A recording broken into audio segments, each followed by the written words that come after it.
Hi guys, my name is Utabile Oswazi and welcome back to my YouTube channel. Today's topic is a very interesting one. It's about some money. So basically, I just wanted to break down the costs of how much I pay for my apartment. So how much do I actually pay for a one bed apartment? Right, so yeah, stay tuned. I'll be breaking it down for you guys. But before proceeding, I'd like to thank you guys very much for your support. I love how you engage, I love how you ask questions, and I love how you give feedback to me. As someone that's still starting out and someone that's continuously wants to make videos that are more interactive and engaging, I thank you guys for your pointers. And please continue to keep on the suggestions coming in terms of topics and anything else that you want to know. If you want to catch up on other socials, you know what to do. I think on my bio here on YouTube, there is my Instagram handle. If you'd like to catch up on any other platform, I'm also up for that. So yeah, feel free to just connect and engage.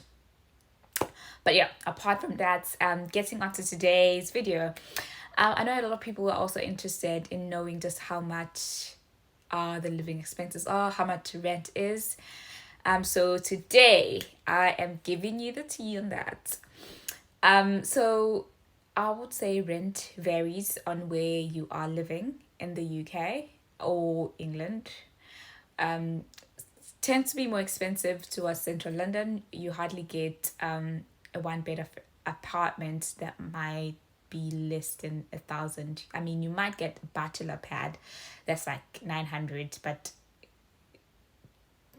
in most cases, you're not gonna get something that's spacious and big, or even like a one or two bed that you'd pay £1,000 for in central London. So yeah, most people end up sharing. But since I moved to the other side, I am in Chippenham, and when I first moved, I thought it was gonna be cheaper. But to be honest with you guys, it's not really that cheap. So I stay in a one bedroom apartment.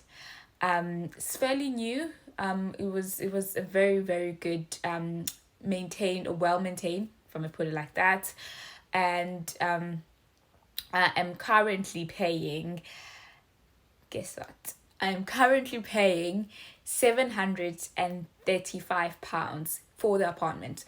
But also bearing in mind that £735 is just for the rent. There are other expenses that come with renting an apartment. For example, you have to pay council tax, you have to pay your bills, and you have to pay for any other thing. So depending on your agreement with your landlord, say for example myself, things like light bulbs going off and other minor things, I'd have to be responsible for that. But in terms of bigger maintenance issues, the landlord is still responsible for this let that I'm on.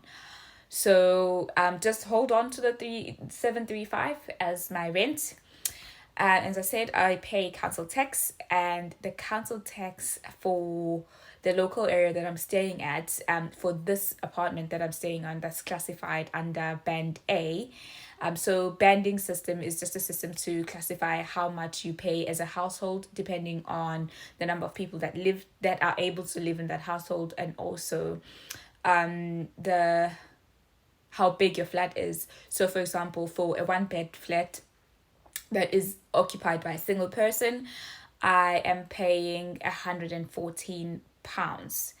And because I stay alone and I'm a single occupier of the flat, then I am eligible for a 25% discount. So the £114 that I'm paying includes that discounts. So if you are staying with someone, so for example, you live in a one bed flat and there's two of you, then you won't get that discount, so it might be a bigger number.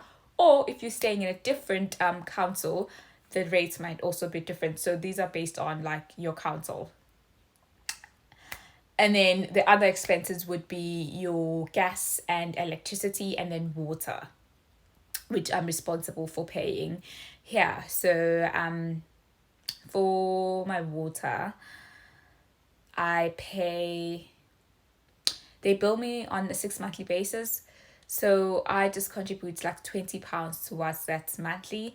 But I just received like my six monthly bill, and it was around 140 for 6 months, which is not bad for water. I think water is quite reasonable here, so it's not a lot considering that I do laundry, I shower, I do a lot of things with water, but it's still costing me around that much. So I'm like, okay, that's good. The one thing that is slightly priced is your electricity and your gas. So I haven't lived in this apartment in the winter, so I'm interested to find out how that will affect my gas, because I use it for the heating, obviously. So at the moment, I am currently paying around £60 a month for both electricity and gas. But I'm assuming that it might go higher in the winter, because that's where things are a little bit more used than the summer, and also considering that the energy prices are going up. So yeah, that might be affected. But at the current standing of things, it's the 735 plus the £60 for the electricity and gas, plus £20 plus £114. So if you add that all up together, it almost comes to like £1,000, of which I am paying a month for just my living, my accommodation, without the groceries. So yeah, it is quite a lot. But there are other options, to be honest, that you can look to explore if you feel like that's a lot of money and you can't be paying that off your salary. I know things are tight. The alternative would be for a shared accommodation where you don't have to pay any other additional expenses apart from your rent. You do find these places, and it will literally be a matter of you just paying your rent, which in my cases might be £600, and that's it. You don't have to pay for anything else. So yeah, there are options around it, but it's just a matter of you choosing your piece. Because the reason why I went for just an unfurnished flat where I'm not sharing and I'm not in another living space with someone else was that I wanted the flexibility and the freedom for myself. So I was like, for me, what's more important, in as much as I'm working, I want to have a space where I am comfortable. I can come home and I can do whatever I want. If people want to visit me from home, I don't have to stress. If I want to host or do things, I can do it in my own time, in my own leisure. So it was just an experience that I was like, you know what, I'd rather do than live somewhere else. And also it gives you a bit of independence, because you get to own a little more things. I can decorate my place, I can buy furniture.